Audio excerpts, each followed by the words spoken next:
Alright, so I'm going to go ahead and do this. Do the same thing I did on the other side. So yeah, we can make this still pretty constructive here. Oh, whoopsie. Select that. Got it on vert snap. Snap it to here. And then I'm going to take that Z. And just so I can have it at the same level as this one, select this vert.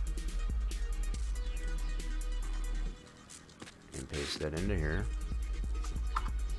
And like I said, we're going to have to ReUV map it, which is not a big deal. It'll make it a heck of a lot easier, I can tell you that much. Okay, so just bring this down, vertex, we'll snap this one to there, and then we'll copy the Z, bring it over to this one. I'm gonna turn snaps off so I don't snap it to something I don't want to. Save myself that headache. Okay, so now we're at the same level there. Now I'm going to take that edge again, drag that down, and then just snap that too. Now I can do one of two things. I can snap it, or I can just set it to 0, because I know these verts here are set to 0, so I can do it either way. So if I go like this, for example, I can just set this to 0. I know that's at 0 already. That's another reason why I wanted to keep the front and the back, because I know these verts will still be set to 0. All I gotta do is right click into here and I know it's snapped. It's basically the same as snapping it. So either way I do it, I'm gonna get the same result.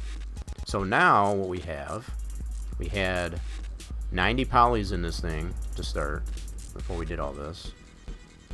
So now if we check it, we're gonna have a significant reduction. Now we're only down to 22 polys. So we went from 90 to 22 just by doing that. Huge reduction. Now it's just a matter of having to retexture it, which, like I said, that's simple. I can just apply another UV unwrap. The texture's already applied to it, and just reset that. So let's do that. We'll do, since we're already here, let's go ahead and do it. We'll do unwrap. Open this up in here, apply the texture, and then we'll select the polys we want to set. This is going to be so much easier. Look at that. 3 clicks. Done. Alright, so we'll do planner.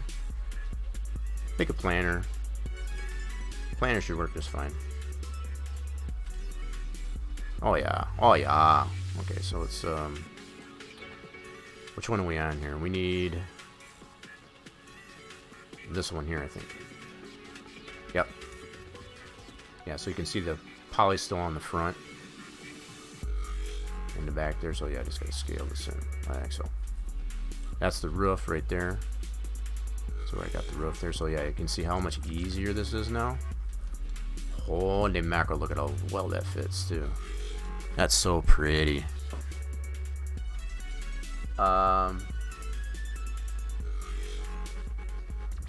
Cat coming in. How we doing, Cat? So I'm just James, he's like, oh yeah. Right now you have polys when you export to 3ds, it breaks. Yeah, that was already a previous message. Okay, just making sure I didn't miss anything. Look at how well this fits now. That's so beautiful. So happy.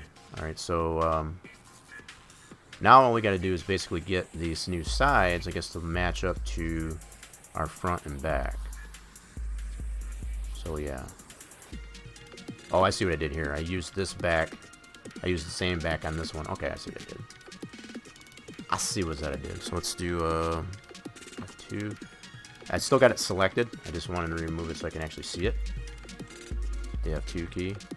So now it's just a matter of lining that up with the front. So that all looks good. Okay.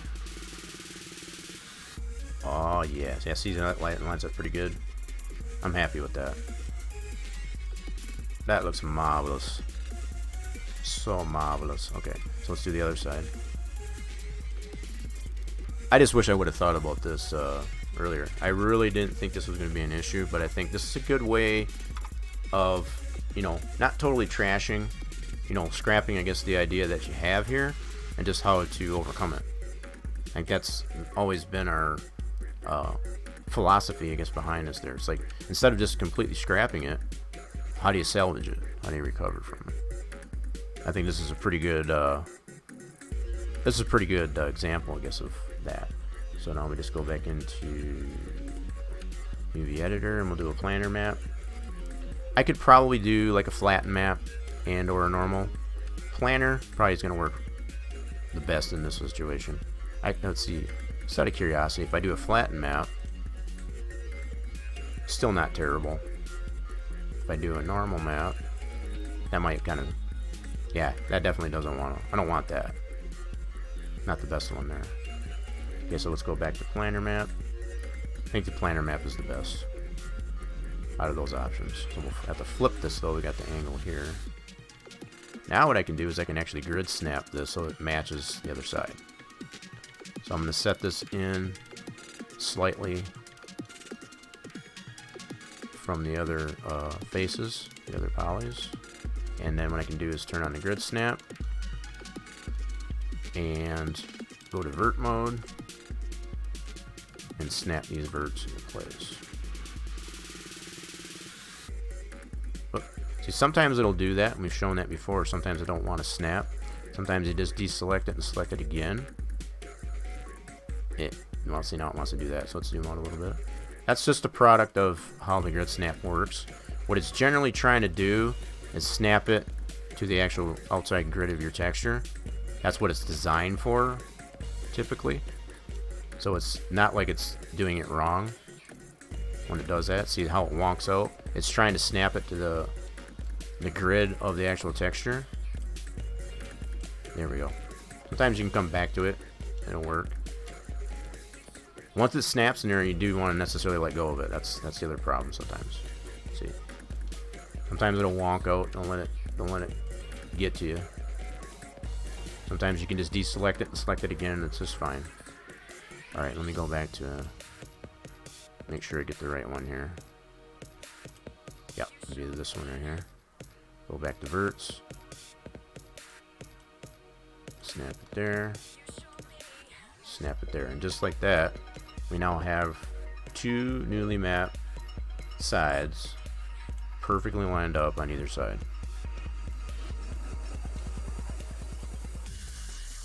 Beautiful.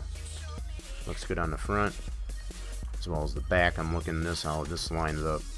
This is our border here, kind of lines up with that ridge of that. That's where it was originally. So that's perfect. Perfect. Beautiful. So that one's done. So now we just got to do it the rest of the